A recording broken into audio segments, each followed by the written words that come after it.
Good evening, everyone. I, to be honest, I don't know what to come on and say tonight. Other than that is probably, one of the grittiest football games I have ever seen in my life. I mean, what do people want me to say? That we tried, we give it a go, we did all this, we did all that. Well, to be honest, guys, yeah, we were trying, no question about that, but no end product. We had two chances on target from what I could see. Shot it straight at the goalkeeper both times. Bournemouth managed to get 2 goals. They were peppering our goal with shots. Do I think the goals were lucky? The first one, no, there was nobody on him. He's managed to smash it in. I mean, Dominic Solanke isn't one of the best strikers in the league.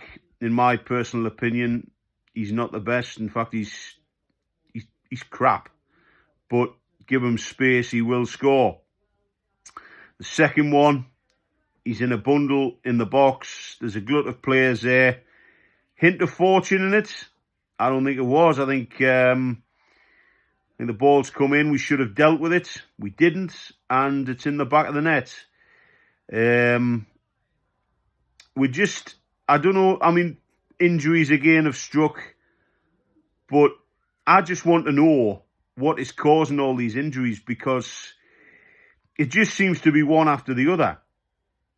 And when it comes to squad depth and everything like that, it seems to me like we've taken a gamble in the summer about getting players in, and it's basically backfired on us.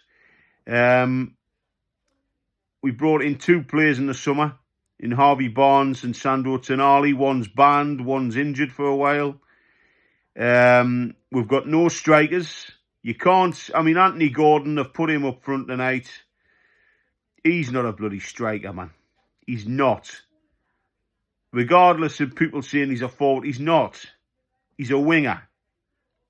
And putting him up top, there's a lot on the lad's shoulders tonight, and he couldn't do it on his own.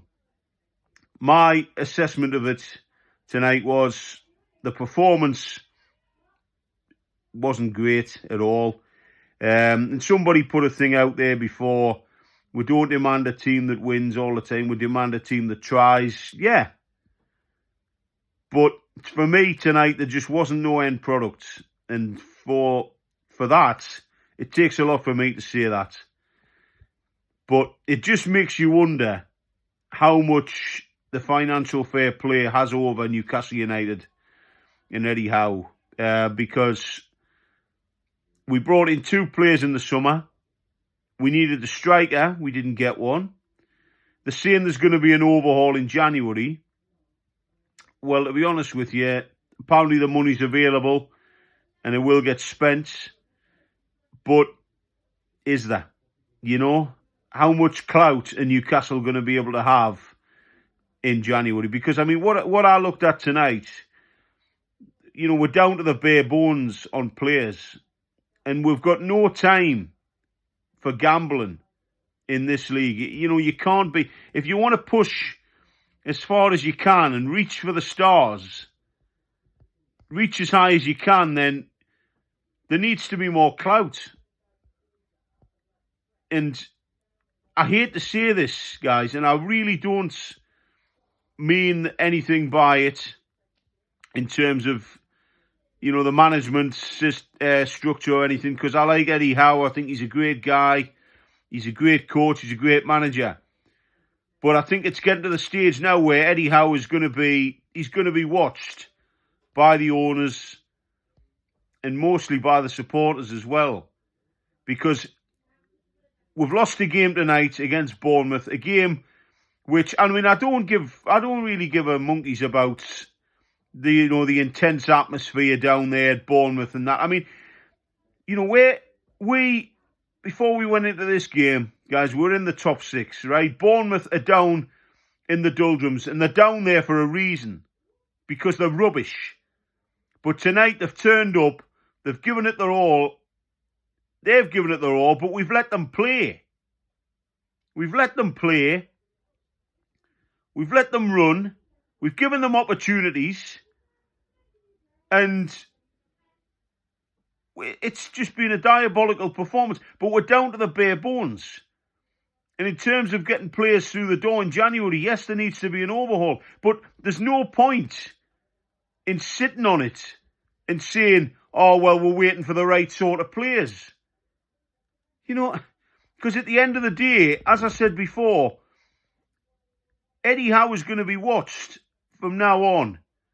If he doesn't go in January with a list of players for the owners to look at, dissect and really look into, then he can't complain in the summer if they say to him, right, Eddie, you need to start getting your bloody act together here. Because it's been hard with injuries, guys. I'm not saying it isn't. Injuries are a problem. But they're not a problem if you've got a squad of players. A real decent squad of players, which we have in retrospect. We have got a decent squad of players. But, looking at it tonight, we've had to bring young lads through into the team tonight who've went out there, they've given it a go, but they're only young. We've been battered by injuries. But what I'm saying is we can't complain and we can't say about tiredness and such, because the bottom line is, in normal circumstances, yes, you can say players were tired. But in terms of, we haven't got the squad to keep up with European football and with the demands of the league. And I'm sorry to say this, guys, but it's horses for courses. Newcastle knew what they were going in for this summer. They knew they had the Champions League coming up. They knew they were going to have to try and better last season's performances in fourth. And they knew it was going to be a tough season. We gambled in the summer on the amount of players that we were going to bring in. The same thing happened to Blackburn in 1995 when they won the title. They were like, oh, well, let's give this team another go. They did so well last season. And what did they finish? They finished 7th. I'm not saying Newcastle United will finish low down the league this time, guys. But I'm telling you, with a performance what I've seen tonight, yes, it was battling in the midfield, trying to get forward. Shots-wise, nah, the goalkeeper had a whale of a time for Bournemouth tonight. He might as well have just bloody stood in the middle and just says, right, oi the ball, ladders. You know, midfield, we battled. Defensively, I was not happy at all. Up front, nothing. You know? So, my opinion tonight, guys, it wasn't a great performance. In January, he needs to dive straight in and get some decent players in, because we are short. We are down to the bare bones again. At least we have, on the plus side, what I will say about that is we have quality players in that squad compared to what we had before. But the whole thing needs to move, and move quickly. Otherwise, it's going to be a difficult season. That's my opinion, guys. Rant over. Take it any way you want it. If you want to leave a comment, guys, in the comments box, you're more than welcome. If I'm wrong, I'll admit I'm wrong. But that's my opinion on it. At the minute, we are in a difficult situation. We've played bad tonight against one of the teams at the bottom. It's not acceptable. It needs to get better. Okay, guys, thank you so much for watching. And if you like this video and any of the others, please give us a like. And if you want to subscribe to my channel, you're more than welcome. Hit the subscribe button. It's completely free, and you'll get any instant access to any new videos, okay? Thank you very much for joining me. All the best to you. Enjoy your Saturday night. Thank you.